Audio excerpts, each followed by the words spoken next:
Hello class 10th, कैसे हैं आप लोग। आज की इस वीडियो लेक्चर में केमिकल रिएक्शंस एंड इक्वेशंस वाले चैप्टर में ये लास्ट टॉपिक आज हम पढ़ेंगे। इससे पहले वाले वीडियो लेक्चर में हमने पढ़ा था ऑक्सीडेशन एंड रिडक्शन रिएक्शंस। तो common effects of oxidation in daily life. Actually oxidation reactions के कुछ हमारे डेली लाइफ में भी इफेक्ट्स होते हैं। तो उनमें से जो कॉमन इफेक्ट्स हैं वो हैं, सबसे पहले कोरोजन ऑफ मेटल्स का कोरोजन, और दूसरा रेंसिडिटी ऑफ फूड। तो इनको दोनों टॉपिक्स को हम वन बाय वन समझेंगे। तो फर्स्ट ऑफ ऑल कोरोजन कहते हैं मेटल्स का धीरे धीरे खराब होना। ठीक है, या हम ये कह सकते हैं corrosion is the process in which metals are eaten up gradually by the action of air, moisture or a chemical on their surface. Okay, means जब किसी मेटल के ऊपर एयर, मॉइस्चर या फिर केमिकल की वजह से और वो धीरे धीरे खत्म होने लगता है, बेकार होने लगता है, तब उसे हम कोरोजन कहते हैं। जैसे रस्टिंग ऑफ आयरन। तो हम ये नोट कर सकते हैं, corrosion is the process in which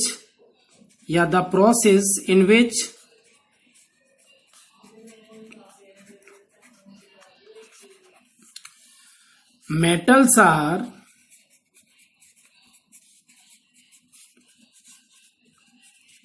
gradually eaten up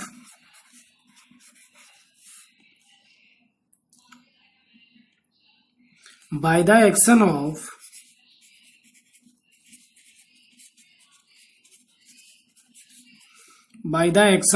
air, moisture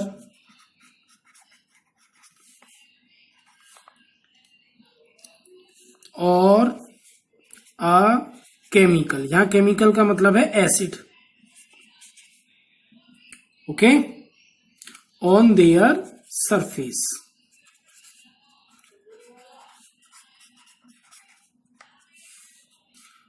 okay, this is corrosion.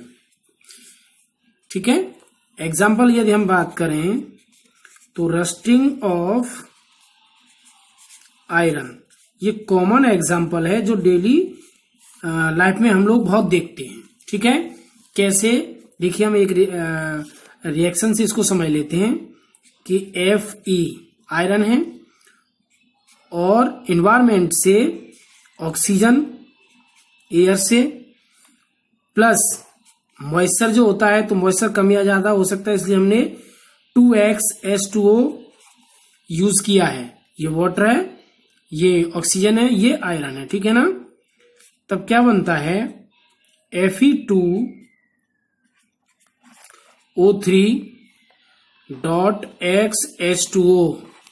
ठीक है, बैलेंस करने के लिए क्या करें हम 4, यहां भी हम 2 लगा दें। ओके, ये 3 मैंने ऑलरेडी पहले से लगा रखा है। तो ये देखिए, आयरन है, ऑक्सीजन है, वाटर है, और ये क्या है, रस्ट। ओके, या इसे हम बोल सकते हैं हाइड्रेटेड आयरन ऑक्साइड। ओके, तो दिस इज कोरोजन। ओके, तो बहुत इंपॉर्टेंट है और जनरली इससे क्वेश्चन पूछा जाता है। ओके, तो इसे रोकने के लिए, हाँ, दूसरी बात ये है कि rusting of iron redox reaction है, ये भी याद रखिए आप, रिडॉक्स रिएक्शन। ठीक है, क्योंकि इसमें ऑक्सीडेशन रिडक्शन दोनों ही प्रोसेस होते हैं। और कभी कभी ये क्वेश्चन आता है कि why corrosion is harmless for us. तो हम लिख सकते हैं corrosion weakens the iron and steel objects and structures such as railways, railings, car bodies, bridges and ships and cut short their life. Okay, इस तरीके से हम तो प्रिवेंट करने के लिए क्या क्या करना पड़ता है हमें, या तो हम पेंटिंग,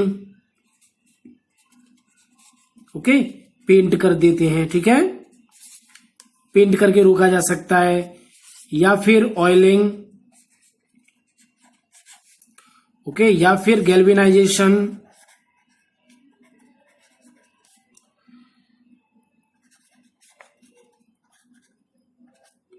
ओके, जिंक की लेयर चढ़ा देते हैं। यहां ऑयल से भी रोका जा सकता है, पेंटिंग से भी रोका जा सकता है, ठीक है।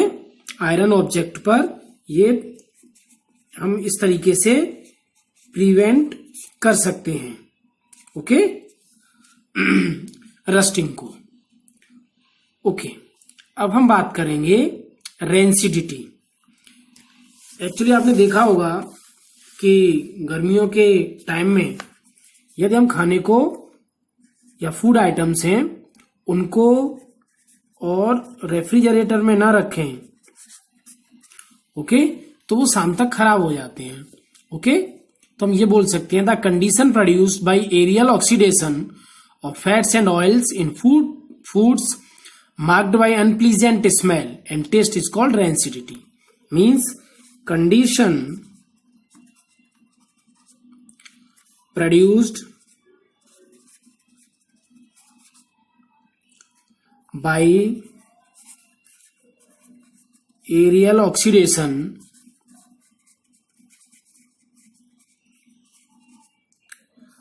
of fats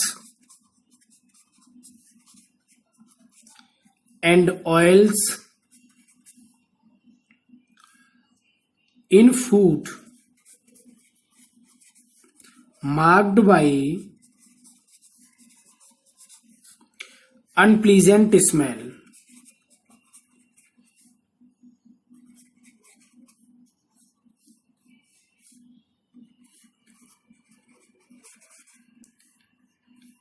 and taste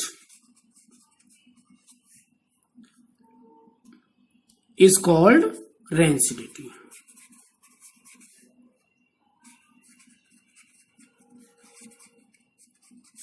बात समझ में आई? मीन्स जब फैट्स एंड ऑयल्स जिन फूड आइटम्स में होते हैं उनमें एरियल ऑक्सीडेशन होने की वजह से और उनमें अनप्लीजेंट स्मेल आने लगती है, उनका टेस्ट भी खराब हो जाता है, तो उस कंडीशन को क्या बोलते हैं? रेंसिडिटी, ठीक है। मीन्स जो फूड आइटम्स हैं वो यदि गर्मी के मौसम में रखे रहें रेफ्रिजरेटर से बाहर तो उनमें अनप्लीजेंट स्मेल आने लगती है, उनका टेस्ट भी खराब हो जाता है, दैट इज रेंसिडिटी, ओके। तो किस तरीके से इनको प्रिवेंटेड किया जा सकता है? प्रिवेंशन हम किस तरीके से कर सकते हैं रेंसिडिटी को? तो फर्स्ट है by adding antioxidants,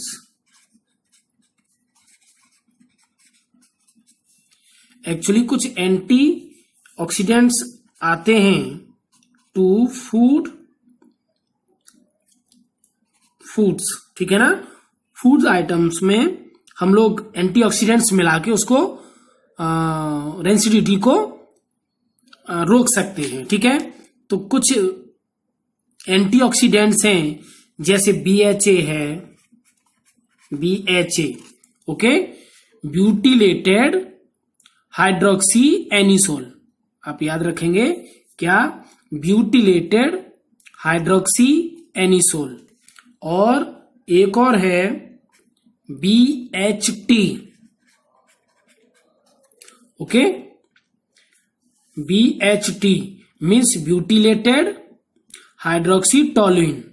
ये ब्यूटिलेटेड हाइड्रोक्सी एनिसोल और ये ब्यूटिलेटेड हाइड्रोक्सी टोलुइन, ये बोर्ड में बहुत पूछा जाता है एंटीऑक्सीडेंट्स के बारे में। दूसरा तरीका है by packing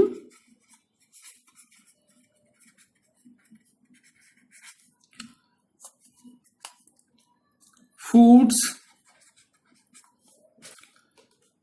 in nitrogen gas. आपने देखा होगा कि कुछ ऐसे पैकेट्स आते हैं, जैसे चिप्स का पैकेट होता है तो उसमें नाइट्रोजन गैस फिल होती है। तो नाइट्रोजन गैस क्या करती है, ऑक्सीडेशन होने से बचाती है और वो फूड आइटम्स ज्यादा दिनों तक और खाने योग्य बने रहते हैं। ठीक है। By keeping food in refrigerator, ये तो जनरली हम लोग करते ही हैं। By keeping food items in refrigerator. Okay. और एक बहुत पुराना मेथड है, और वो क्या है दो पुराने मेथड है। एक एयर टाइट कंटेनर में रखने से भी रेंसिडिटी कम हो जाती है, धीरे धीरे उसका प्रोसेस स्लो हो जाता है। और एक अंधेरे में, डार्क प्लेसेस में या डार्क रूम में रखने पर भी रेंसिडिटी की जो रेट है वो कम हो जाती है। तो काफी लंबे समय तक फूड आइटम्स और फ्रेश बने रहते हैं। तो इस तरीके से आज हमने corrosion of metals and rancidity of foods के बारे में पढ़ा है। ये चैप्टर आज फिनिश हो चुका है। इससे चैप्टर से रिलेटेड क्वेश्चन आंसर्स आप लोग करने की कोशिश करें, और if you have any problem you can ask me. Okay, thank you.